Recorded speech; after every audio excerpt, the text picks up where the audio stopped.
Everybody, welcome back to the channel. In case you're new here, my name is Jean Pam, and as you can tell from my introduction, I've been working with dogs for many years.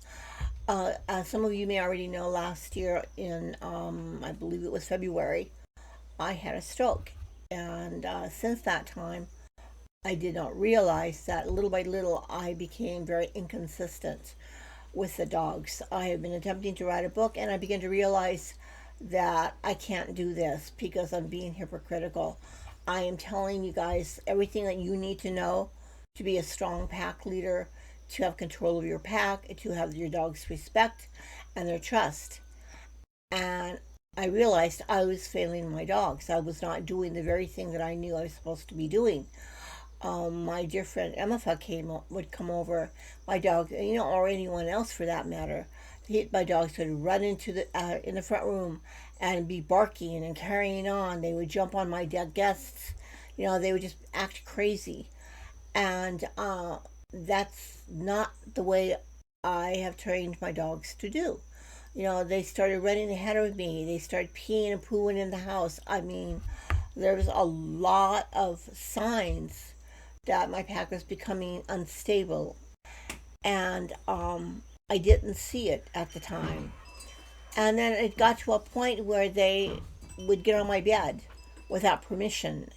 My bed is my space. I will invite them. That's different than them just taking the initiative and getting on my bed. And the fights were breaking out. And the biggest telling was the urination in the house.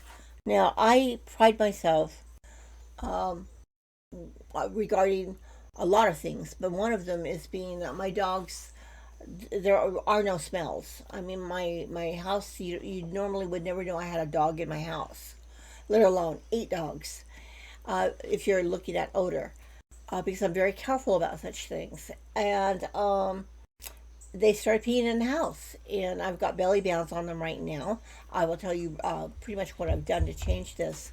But my dogs were beginning to behave as though they had never been trained, and the truth of the matter was that they were losing leadership, and they were beginning to destabilize. They didn't know who was who, and Princey, I got to a point where I could not trust him. I was starting to not trust Odie too. Now, I did make some videos that everything looked fine, but then I had to really step back and look at what was been going on. Because you guys, I will not lie to you. I will not pretend to have something going on that is not true. I am not sitting here trying to make myself look good or anything of that nature. I'm brutally honest first with myself before I'm honest with you. So I'm bringing this forth to let you know what has been going on. Now, I have put a lot of concentration on the book, but now I'm going to have to go back and rewrite everything. And the reason partly is because, well, I'm not following my own advice. I am not following what I already know. So, with that in mind, I had to step back and look at the entire picture. And sadly, I had to step up, and that required strong use of my e-collars, and in some cases with the dogs, it had to become physical. And now that everything has reestablished, my pack is calm, obedient. There's no craziness going on. They're not barking at every little sound. They once again respect and trust me. Uh, I'm not going to tell you all what was needed because some people are going to react very negatively to that, or somebody may try doing what I did, and that would be disastrous because you guys don't know what you're doing. I'm sorry, it's just the way it is, and so I'm not going to sit here and tell you do this, and do that under these circumstances. Remember, I have a pack of 8 dogs. These dogs are 100% business, and I had to adapt everything, approach everything. Uh, just one moment. And speaking of dogs, we have that one over there, and once again, she is breaking the rule. The rule is you may not get on my bed unless I. Very good. Well, that was a quick response. Anyway, you may not get on my bed unless I give you permission to do so. Right now, I'm having to start down at the most root levels, ground levels. and I'm basically starting all over, reestablishing what is and what is not. I began to slack. There would be days when I couldn't get out of bed, and that breaks our routine. There were a lot of things that happened that broke our routine, and the dogs began to destabilize. Dogs thrive on routine, on things that are predictable. And as time went on, I became less and less predictable. And I even went as far as I started yelling and carrying on, and my dogs were kind of losing it. Now, what happened? Well, they became unstable. And that was this guy's fault right here. All right. I pride myself in consistency and stability with my pack. Unfortunately, due to my health issues, I started falling apart. And so once I figured out what I was doing wrong, I was able to stand up and get back in order. My dogs are now following me when I tell them to follow. My dogs stay off. As you can see here, all of the kennels are open, but there are no dogs in my bed right now. Why is that? I need to reestablish my space, my authority, and the hierarchy. Some people don't believe in hierarchy. That's fine, but in a wolf pack, there's hierarchy, and dogs share at least 99% of their genetic code with wolves. Dogs are not wolves, but they share a whole lot of their genetics and behaviors that wolves have. So, with all of that in mind, I am once again standing up. My dogs are once again obeying me. My dogs are right, they feel safe, they feel secure, and there's no longer any chaos. As you can see, once again, it's very quiet in here. The guys can come and go as they please. You can see in the background that all of the doors are open. They don't have to stay in any particular place. Let me move here. You can see here, Princey's right behind me, and he's crashed out.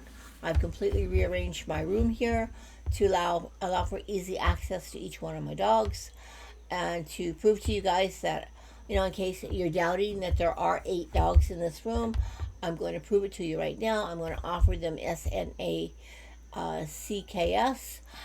and you'll see for yourself.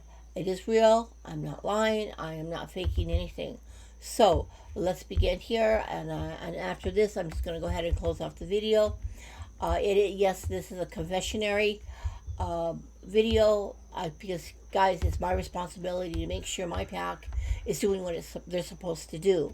And if they become unstable, guess whose fault that is? Mine. If things start going wrong, whose fault is that? Mine. It's nobody's fault except mine. It's not my dog's fault. They are only responding to what is happening with me, not anyone else, just with me.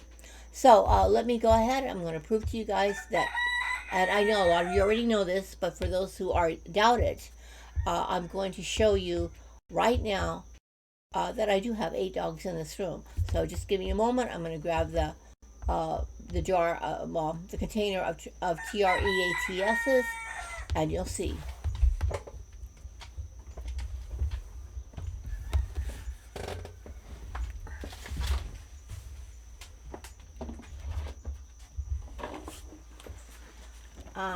I'm not a big fan of this, but hey, TREATES are supposed to be for fun, not necessarily nutrition. So what I'm going to do, I'm going to open this, and then I'm going to get their attention. I need doggies. Are you guys ready? Okay, let me move back. Move back. Very good, very good. I need some doggies now. Are you guys ready? Come on over here. Come. Ready? You got it? You got it? Good, good, good. Everybody, excellent work. So I have 1, 2, 3, 4, 5. Where are the rest of my doggies? 6, 7. Peaches, where are you? Let's go. All right, are you guys ready? All right. Okay. 1, 2, 3. Come. 4.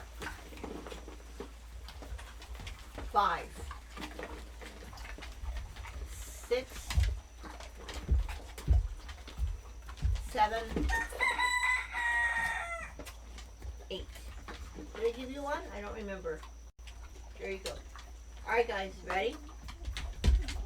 Done. Go. Done. Move.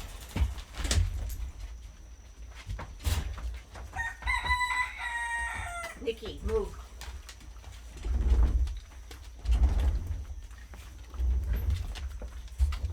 And there you go. Also, I wanted to mention that if you notice, none of my dogs are overweight. Um, they are fed for 3 days, and then they get 1 day of fasting. This allows their systems to clear and start repairing. Um, and Nikki, as you saw, who's over there? Hey, good girl, good job. Um, my old girl Nikki, she's 15, and if she were human, she would be between the ages of 83 and 84 years old. Um, and yes, pretty much everybody's wearing an e-collar. That allows me to reinforce what I'm saying. The message is simple. I mean business. I'm not playing around with you guys. Mama is back. The leader, that's me, is back. I am not laying down on my laurels. I have the strength and the power to stand up and lead this pack of dogs. And in doing so, it helps my dogs feel safe once again. You saw, there is an example right there. There is nobody standing around insisting on more treats. I said, done and go. And guess what? That's exactly what they did. That is what I expect.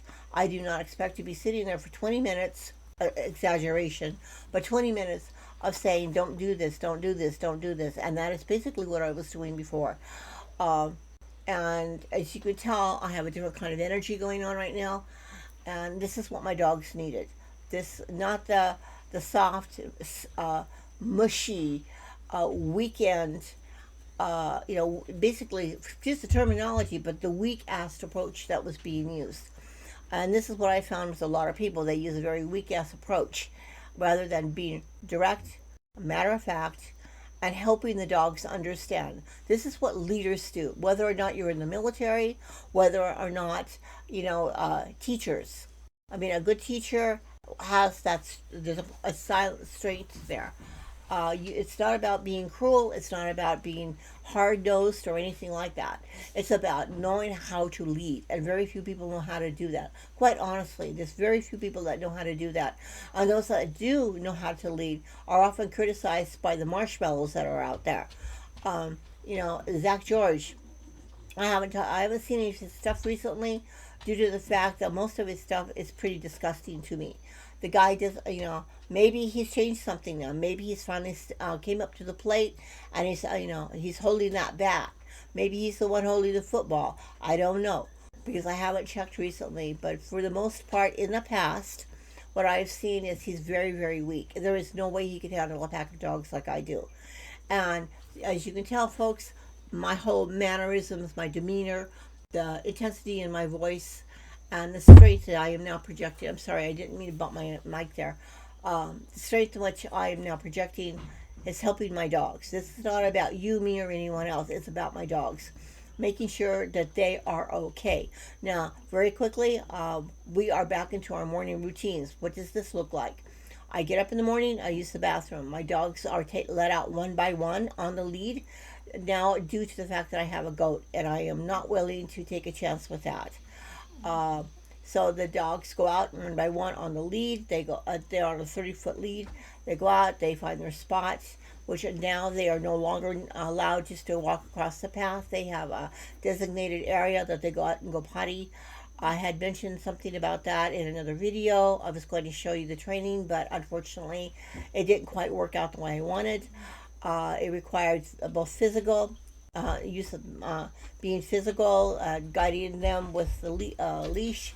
It required, my voice, which was not always pleasant, and it also required the use of the e-collars because my dogs were used to going anywhere they wanted within the yard, and I had to make sure that my dogs are safe. My goat Gilbert has over 12-inch horns on him, and the last thing I need is him to get scared and go after one of my dogs. So the dogs had to learn a designated area to go outside and go potty. They are not allowed to walk on the cement blocks anymore or just go poo wherever they want. So that was a change which I had to deal with. Now, I got a little bit off the subject, but I just wanted to explain that to you. Second, my dogs come in after they go potty. One by one, they get their morning brushing every day. And this is the brush I use. It is for very thick hair. Dogs love it, as so does my goat. My goat is also brushed every day. After that, then they get their e-collars put on them. This is becoming a normal, everyday thing for the dogs. This is not anything special or new or anything else. This is the norm. And this way, I continue to have control over what they do. All I have to do is just to reach for a remote, and they immediately jump to what they're supposed to be doing. As you saw here just a moment ago, Daisy was on my bed, and then I'm off. Peaches, mama bed, down.